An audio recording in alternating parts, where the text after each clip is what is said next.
there. So today I'm doing a recipe. I don't know if I'd really call it a recipe, it's more of like just a preparation recipe tip. Anyway, it's from the Disney Princess Cookbook. It is Merida inspired. Actually, it's her brother's inspired, as you can see here. It's just called Triple-licious fruit salad, probably in honor of the triplets that Merida has for her brothers.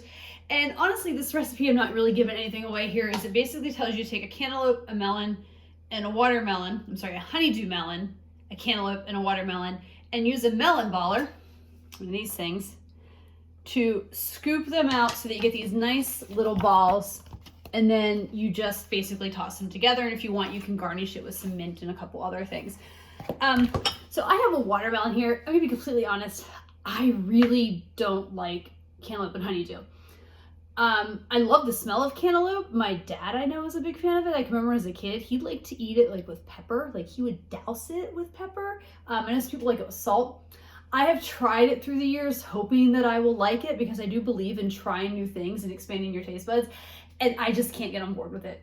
Honeydew, I sometimes will get it at like restaurants, and they give it to you like in a little fruit cup. And I can usually eat like 2 or 3 pieces, but I can't honestly eat a lot of it. And so part of this challenge too is to do things, but for me, I don't want to spend money on stuff I don't like. And I think that's important because this book is geared towards children and getting them familiar with the kitchen, even though adults can enjoy the book as well. But I think for them, that's a good thing to, let them try new things, see what they like. But I mean, I think we've all maybe been traumatized by something we were forced to eat as a kid that we couldn't stand. I mean, I'm scared to go near liver. I don't know. I feel like I need to try it again, but I was force fed it as a kid a lot, and I just was not a big fan. I used to douse it more Worcestershire sauce.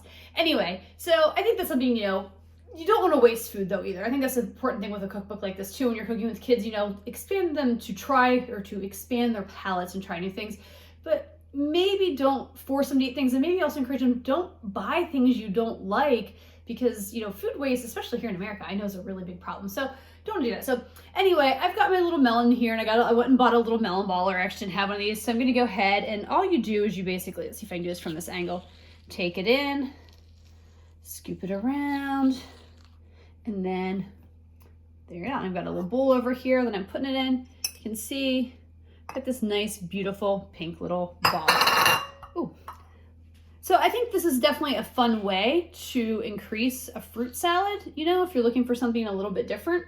Anyway, this is kind of fun, actually, I'll admit it. I wasn't sure I was going to think of this, but I'll just give it a quick rating. Obviously, on a scale of 1 to 5, with 1 being easy and 5 being difficult, in terms of ingredients, like easy to find, hard to find, I give it a 1.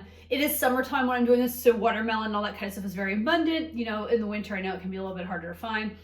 Actually, maybe I should rate that to a 2, because if you don't have one of these, I don't know if it's worth buying it if you really want. I mean, I think I paid about like $15 for that at a local kitchen store. Probably could have found it on like Amazon or something a little bit cheaper. I just didn't look. Oh, excuse me.